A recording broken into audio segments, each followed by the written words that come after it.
Com a palavra agora, o orador da Voz da Profecia, Roberto Rabelo. O seu tema, confiança em Deus. Vivemos em tempos perigosos, tempos difíceis, e num tempo tal como este necessitamos confiar em Deus.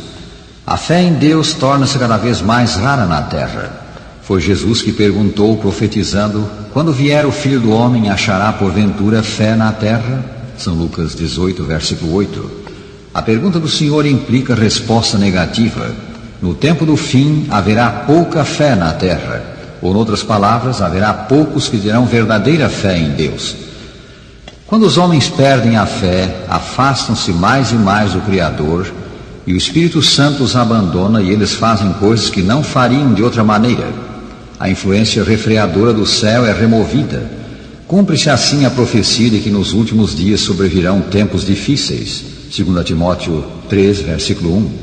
Com efeito, vemos hoje aumentarem alarmantemente os crimes, a violência, os perigos e problemas de toda a sorte. Os melhores planos do homem são incapazes de trazer paz ao mundo ou ao indivíduo. A verdade é que o próprio povo de Deus passará por tribulação nesse tempo presente. Isto é segundo a Escritura, que diz: através de muitas tribulações nos importa entrar no reino de Deus. Atos 14, 22. Assim tem sido em todo o tempo, e o será mais e mais ao entrarmos no que as Escrituras chamam tempo de angústia. Para podermos usar a coroa de glória, necessário se faz levar a cruz da aflição. Jesus disse: quem não toma a sua cruz e vem após mim, não é digno de mim. São Mateus 10, 38. Mas o Senhor também ensinou que a sua graça nos basta. É o nosso privilégio, pois, não importa quem sejamos, jovem ou velho, rico ou pobre, avançar dia a dia confiando em Cristo e ajudando outros. Todo temor desaparecerá ao lembrarmos que os sofrimentos do tempo presente não são para comparar com a glória por vir a ser revelada em nós. Romanos 8, 18. Com o fiel servo de Cristo, o apóstolo São Paulo, podemos dizer: se Deus é por nós, quem será contra nós? A proteção, a guia, o conforto do Salvador são para cada filho da fé, hoje, agora. Quando a antiga cidade de Jerusalém foi ameaçada por um poderoso exército de pagãos, o rei Josafá orou: ah, nosso Deus, acaso não executarás tu o teu julgamento contra eles? Porque em nós não há força para resistirmos a essa grande multidão que vem contra nós, e não sabemos nós o que fazer. Porém os nossos olhos estão postos em ti. 2 Crônicas 20, versículo 12. Então, dirigindo-se ao povo, ele disse: crede no Senhor vosso Deus e estareis seguros. Crede nos seus profetas e prosperareis. Um maravilhoso livramento lhes foi dado. O inimigo foi derrotado sem perda alguma para os que buscaram a Deus. Na crise o rei disse ao Senhor: os nossos olhos estão postos em ti. Assim deve ser hoje. Os nossos olhos não devem estar tanto no que acontece no mundo, e sim no Deus do céu.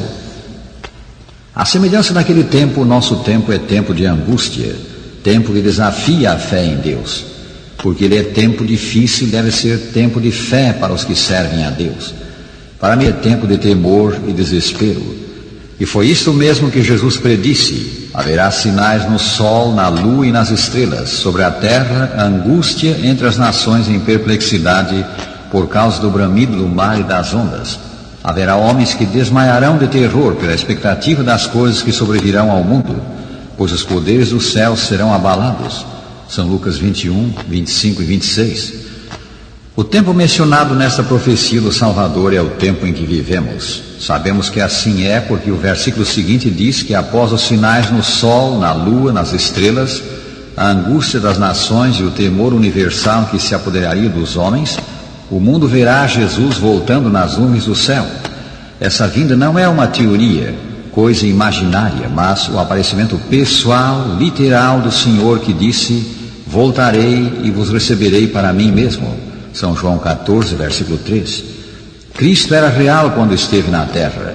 Ao retornar ao céu, ele subiu à vista dos discípulos, aos quais os anjos disseram: esse Jesus que dentre vós foi assunto ao céu, assim virá do modo como o viste subir. Atos 1, versículo 11. Vivemos na época do temor. Na verdade, o temor permeia a literatura e a filosofia moderna. Ele está, sobretudo, no coração do homem. Ao perderem os homens a fé em Deus e porem a confiança nas suas próprias obras, nas suas realizações científicas, eles se enchem de intranquilidade, dissatisfação e, por fim, desespero.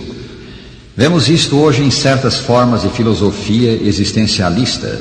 Sim, o tempo presente é, acima de tudo, um tempo de temor, visto que, por uma razão ou por outra, os homens perderam a fé. O único antídoto para o temor é a fé. Portanto, esse tempo de temor é, acima de tudo, tempo para buscar a Deus em oração.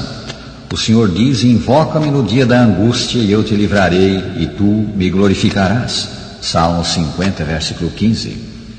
Os que se recusam a orar, que não têm fé na oração, que não têm experiência quanto à oração, não deveriam sentir-se com o direito de criticar os que têm fé. Milhões testificam de que a oração traz bênçãos. A Escritura diz que devemos orar sempre e nunca esmorecer. A oração aumenta a fé e a fé lança fora o temor. A Escritura diz mais: é necessário que aquele que se aproxima de Deus pela oração creia que Ele existe e que se torna galardoador dos que o buscam. Hebreus 11, 6. Falando de um de seus discípulos, Jesus disse: eu, porém, roguei por ti para que a tua fé não desfaleça. E os apóstolos oraram: aumenta-nos a fé.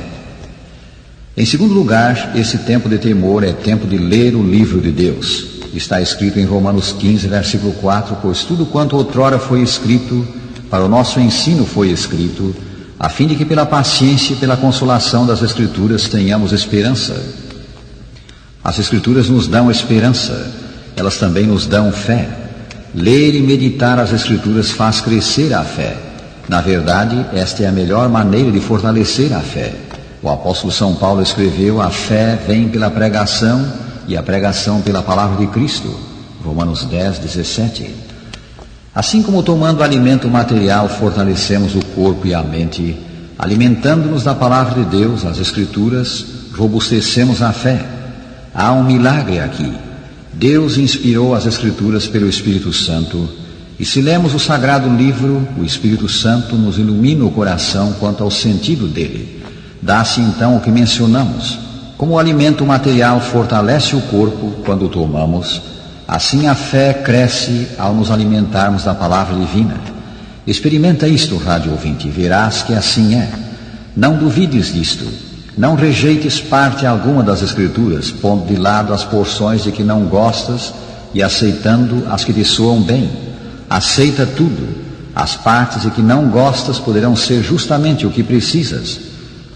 Lembremos isto: a mensagem do Sagrado Livro é sempre moderna. Cada geração, desde o Jardim do Éden, chamou-se a si mesmo moderna, e as Escrituras foram escritas para o homem como ele é, em qualquer tempo.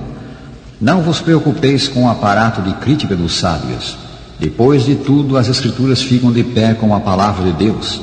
Nelas, o Todo-Poderoso Rei do Universo fala ao nosso coração, por vezes mostrando e condenando o pecado, por vezes trazendo conforto, por vezes prometendo os bens do céu, por vezes dando-nos a segurança de salvação.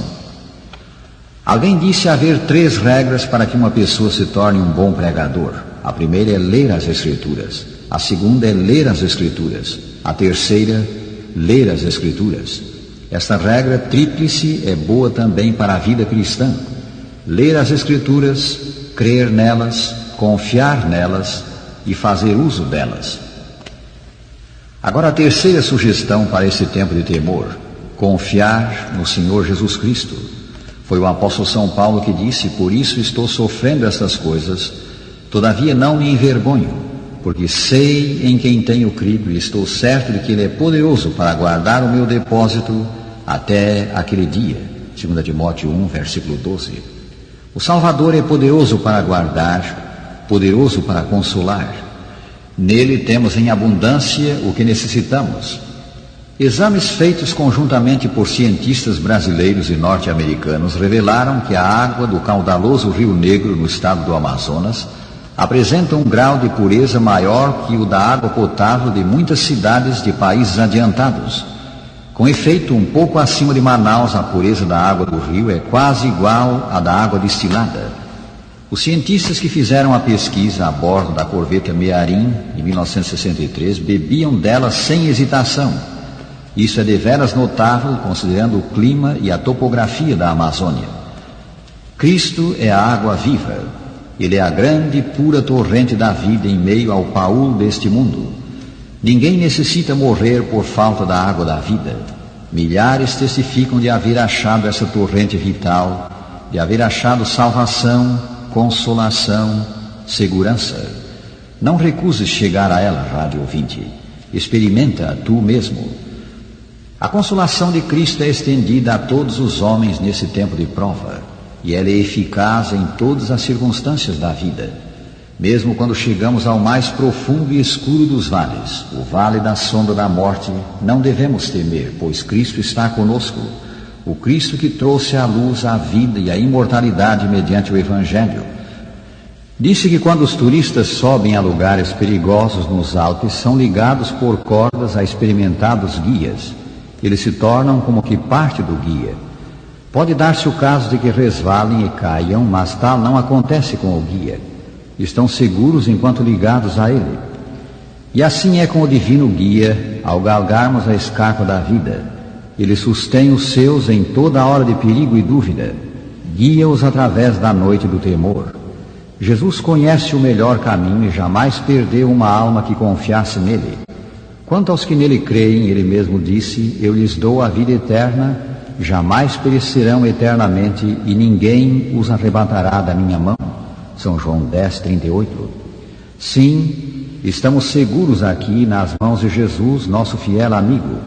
E um dia, se permanecermos nele, cumprir-se-á para conosco a promessa: não temais, ó pequenino rebanho, porque vosso Pai se agradou em dar-vos seu reino.